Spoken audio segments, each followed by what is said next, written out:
मैं पहली बार आया हूं और शायद जम्मू कश्मीर से कोई भी पहली बार आया।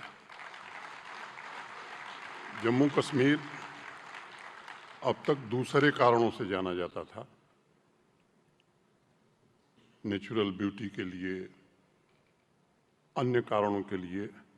अब भारत के आदरणीय प्रधानमंत्री जी ने, देश के गृह मंत्री जी ने जम्मू कश्मीर को वाइब्रेंट गुजरात में भाग लेने लायक बना दिया है। ये मैं समझता हूँ कि देश का विषय है। एक बात मैं और बताना चाहूँगा कि जो न्यू इंडस्ट्रियल स्कीम हमारे इंडस्ट्री और बिजनेस के लोगों ने उसे देखा है, जम्मू कश्मीर की बनी है, उसके शिल्पकार आदरणीय गृह मंत्री जी हैं। व्यक्तिगत रुचि लेकर के एक एक विषय को ध्यान में रखते हुए उस स्कीम को इन्होंने बनाया है। आप में से अनेक लोगों ने उसे पढ़ा है, देखा है। मैं केवल एक बात कहना चाहता हूं कि देश के किसी राज्य में उससे बेहतर इंसेंटिव आज की तारीख में नहीं है। अब मैं जम्मू कश्मीर की बात भी थोड़ा करना मेरे लिए आवश्यक है। भारत आगे बढ़ रहा है, जम्मू कश्मीर कोशिश कर रहा है, और मैं दो बात कहना चाहता हूं। जैसा मैंने पहले कहा कि सबसे बेहतर इंसेंटिव है, सबसे सस्ती बिजली है, और देश की संसद में जो अपराध का आंकड़ा प्रस्तुत किया जाता है, नेशनल क्राइम ब्यूरो, उसमें गुजरात से हम नीचे हैं, देश के कई राज्यों से नीचे हैं। तो ये एक बेहतर स्थिति।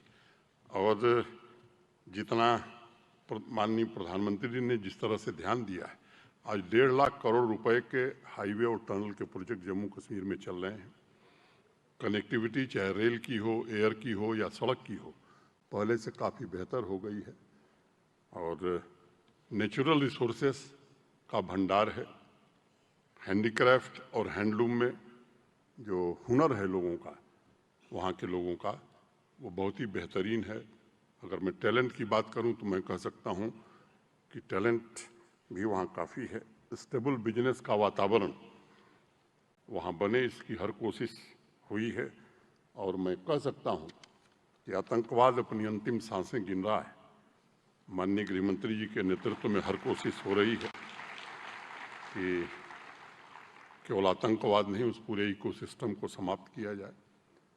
और एक दूसरी बात मैं कहना चाहता हूँ कि प्रॉफिट तो सबसे ज़्यादा आपको मिलेगा ही इन्वेस्ट करने में। दूसरा, बहुत सारे लोगों का ये सपना रहा है कि जम्मू कश्मीर भारत का अभिन्न अंग है। देश की संसद ने इसके लिए सर्वसम्मत से प्रस्ताव किया, तो केवल प्रॉफिट आप नहीं कमाएंगे, इस पुनीत काम में भी आप निवेश करके बड़ा भारी यश प्राप्त करेंगे। ये अवसर आपको जम्मू कश्मीर दे रहा है।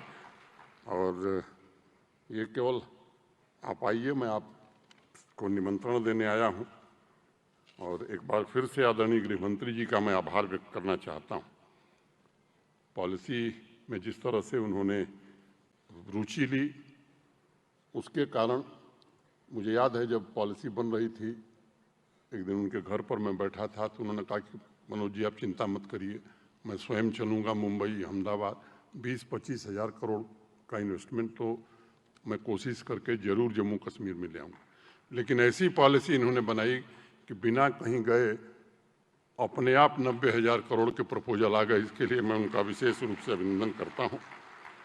जम्मू कश्मीर में कॉम्पिटिटिव इन्वायरमेंट को बढ़ाया जाए, इसकी कोशिश हो रही है। देश नहीं बल्कि दुनिया के देशों के साथ व्यापारिक साझेदारी की नई शुरुआत हो, इसका इंतज़ाम किया जा रहा है।